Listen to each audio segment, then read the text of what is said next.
What's going on, everybody? Back again for another boxing video. Today we're going to do something a little different. Alright, I'm not going to so much as talk about boxers. I'm going to talk about these journalists that be putting out this nonsense in the sport.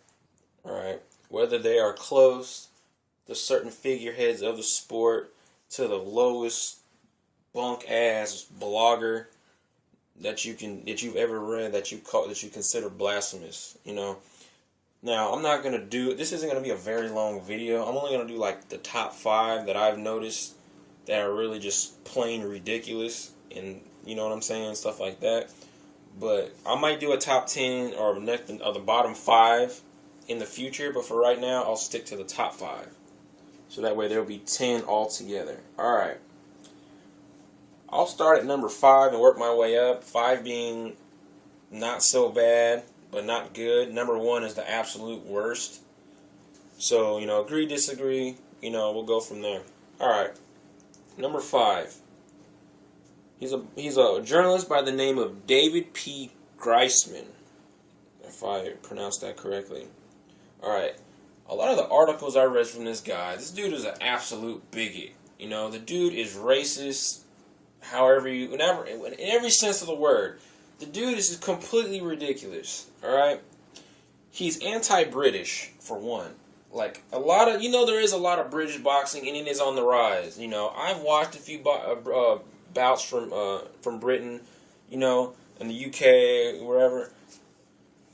I wasn't so much impressed as I was that these guys are actually doing something for the sport of boxing. For one, whether you be Japanese, Brazilian, Turkish, Ukrainian, Russian, German, whatever. These dudes were actually putting on bouts, and they had people in the stands that actually were rooting for these guys. Now, I didn't know for these guys from a hole in the wall, all right? This was just like a random channel on television that I watched. And these guys, they were doing their thing. I give them their credit. They're doing their thing. But then, if you can go, you can even research this guy on Google and just type in David P. Greisman. That's Greisman. This dude is against British fighters in general. The dude is, like I said, he's anti-British.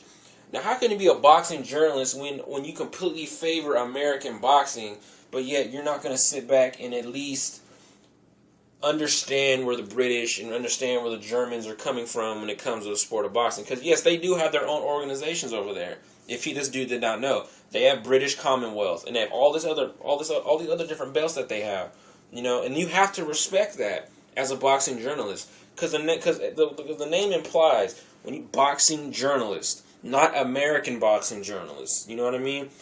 This is probably quintessential bum boxing journalism right here. It's not, all this shit is nonsense. Most of the comments that I see this guy write are completely just bullshit. Is blasphemy. You know what I mean? I can't recall any quotes off the top of my head, but some of the comments that you see from these guys' articles, the guys who comment, or they just rip him apart. They do all the justice here. I'm merely just putting it out to you guys' attention. All right, number 4, David Rosenberg, or he uses his pen name as Scott Guilfoyle. I believe it's Guilfoyle, but this dude has like a bajillion pen names, he goes to all these different boxing sites under different pen names just to hide his true identity. All right, that's cool, But I can understand. But if you go from having all these different pen names, but yet you're just going to sit back and spew the same garbage, and you're not really doing it so much for your reputation. You know what I mean? He's a bumbling idiot who has sucked most hairy beanbags on Oscar De La Hoya and fishnets, alright? Speaking of Oscar, I cannot count how often Larry spoke highly of the Golden Girl during... Where am I going here? Okay, I'm reading off something here that I typed up. He has so many... Okay, this is what I typed up. He has so many damn pen names, it's hard to put a finger on which personality he decides to speak on. This guy personifies homophobia, racism, and ignorance. Alright. I believe he is a blogger or something for Eastside Boxing. I'm sure a lot of guys have been to ESB. I've been there a few times.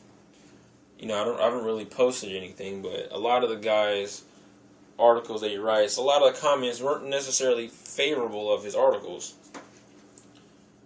The dude is, anytime in boxing it has something to do with racism or some type of controversy stirring around, this dude has an opinion on it, you know?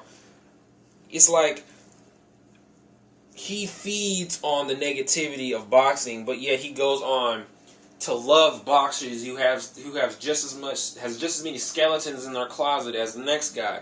I'm surprised he hasn't touched on the Orlando Cruz subject yet of him being gay and whatnot. You know, I'm sure he would have something completely ridiculous to say. All right, number 3, Larry Merchant. All right, I've been watching boxing since '97. All right, I'm 26 years old. I was born in 1985. I was watching boxing started watching boxing in '97 completely. You know, I watched a little bit back before '97, but I really sat down and started watching it in '97. Now, Larry Merchant, all right, I don't know why this guy is even a part of HBO boxing commentary at this point. The dude is completely ridiculous. He gets in the conversation with boxers that he doesn't need to get into. He criticizes boxers as if he fought the guy in like late before in his life, only to say that, oh, if I was fighting him, I would do this different, yada, yada, yada. Dude, shut the fuck up, really, all right?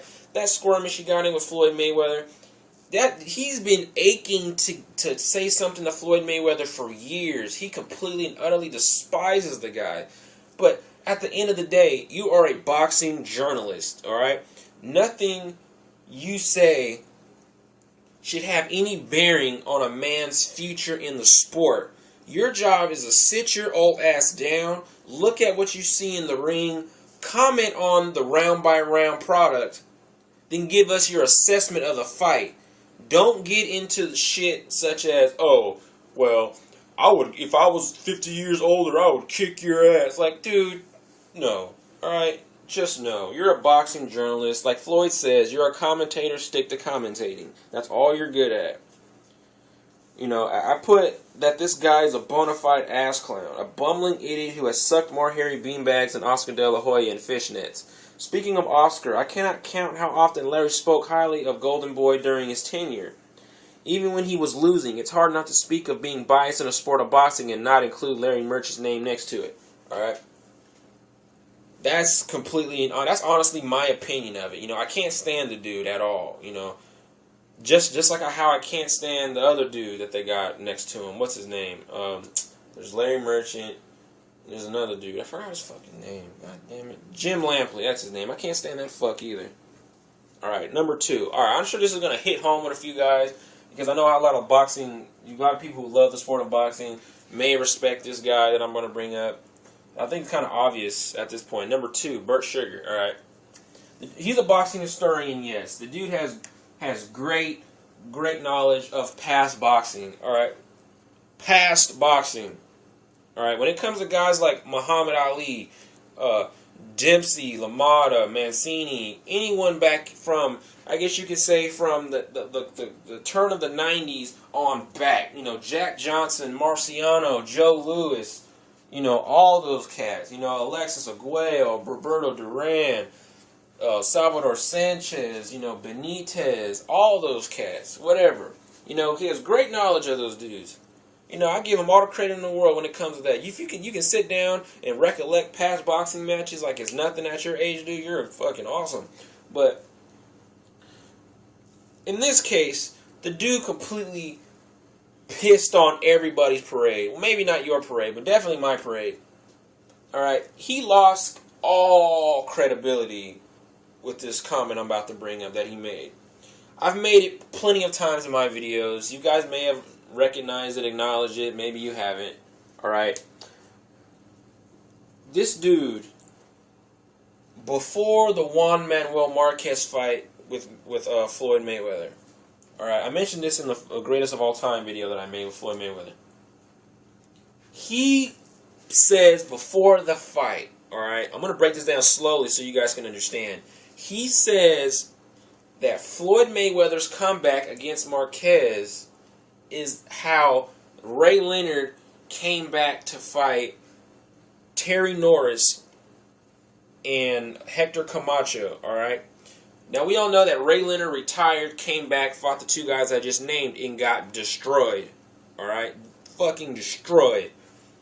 Now, he believes that the layoff Mayweather took, which I believe was 16 or 18 months, he was so just, like, he was just completely hyped. You know, he was just so just, like, he has nothing but positive things to say about Marquez. Oh, he beat Pacquiao. Oh, a lot of people don't realize that, but Pacquiao, you know, he knocked Marquez down 3 times in the first round, and Marquez rallied back to win to a draw. A lot of people don't know that Marquez won more rounds against Pacquiao than Pacquiao won against Marquez. Alright, he went on to say all this positive stuff about Marquez beating Pacquiao, and how Marquez is really the number one, yada, yada, yada. Alright, he thinks that Marquez is going to go in there and completely just annihilate Mayweather, to where that Mayweather would be all the ring rust and all this other stuff. And then he compares Leonard's comeback to Mayweather's. Alright, the fight happens, all 12 rounds, boom. Mayweather knocks him down, pretty much schools Marquez in the ring, makes him look like he's never boxed a day in his life. Post-fight video, alright? This guy goes on to say, Marquez was a lightweight. Mayweather made Marquez come up 2 weight divisions to fight him. You know, who does that? Oh, now the dude's severely backpedaling, alright? He comes up with every excuse in the book to take away the Mayweather win. Every excuse in the book. Alright? The dude sits back and doesn't even congratulate Mayweather on the win. He talks about how it was supposed to be at a 144-pound catch weight. It was put up to 146. You know, Mayweather was the bigger man. Yeah, I was like, come on, bro, really? I'm like, stick to something. You know, to me, in my eyes, he completely lost any and all credibility he once had. You know, that was the icing on the cake for me. And I followed Burt Sugar closely, you know what I mean? But after that, I was just like, you know, whatever, dude. You're dead in my brain. Number 1, alright. This motherfucker here. He writes for Yahoo, Kevin Iole. Excuse the awkward silence, or the dead air, whatever you want to call it. This guy is a joke. A complete joke. I don't see how anyone at Yahoo lets him write up anything about boxing, alright? In the fight between Marquez and Pacquiao, the third fight, after the fight, you know, Dan Rafael was commenting on some posters or some bloggers or journalists, whatever you want to talking about the fight. You know, he said him and Kevin Iole were discussing some of the particulars of the fight, yada, yada, yada. Then a couple weeks later, he references Dan Rafael references Kevin Iole's source being close somewhere to Bob Arum, alright? Not HBO, but Bob Arum. Who says that the fight with Pacquiao and Marquez 3 did 1.4 million buys, alright? Kevin Iole got this information from Bob Arum, alright, and Kevin Iole gave it to Dan Rafael, and Dan Rafael reported it to ESPN. The numbers for this fight have not even been officially released, alright? It's mostly just a word of mouth that they said, oh, the fight did 1.4 million buys. Alright, and Bob Arum specifically told HBO not to release the numbers. But in other cases, they'll release numbers for a fight that Pacquiao does that's actually good, but when he does bad numbers, it seems like he doesn't want to, like, oh no, we're not going to put these numbers out. Especially after the fight he had at Cowboy Stadium against Joshua Clottey. After that, it's like, oh no, whatever you do, don't release the numbers. I don't want them to know how bad Pacquiao does as far as pay-per-view. You know, but everyone, since no one knows an exact figure for the fight, people just assume it does 1.4 million buys, you know? In my eyes, I don't even count that fight because the numbers I don't even know what the numbers are. I've searched Google, I've asked plenty of people, and all they can tell me is 1.4. But yet, 1.4 came from Yahoo, from Kevin Iole. You know, do you consider that a credible source? You know, unless it's from HBO or from that guy, I forgot his name. His name was like Goosenberg or something like that. Unless it comes from him or someone close to HBO, you know, I don't consider it anything. You know? It's just straight up. Like, unless Golden Boy or unless Top Rank comes out and says, like, other than Bob Arum, because he's been known to fabricate bullshit, says like, oh, well, the fight did between 1.1 and 100 million views, you know, shit like that. But obviously that wasn't the case. The guy goes on to do a top 25 boxers of all time. He puts Roy Jones at number 1. All right, I love Roy Jones. You know, definitely one of my favorite boxers. I wish he would retire. Please retire, Roy Jones. I know you're not watching the video, but I'm just saying that as a fan. He puts Roy Jones at number 1. All right, well, I guess I put Floyd Mayweather at number 1, so I'm in no better boat, right? So, anyways, moving on from that.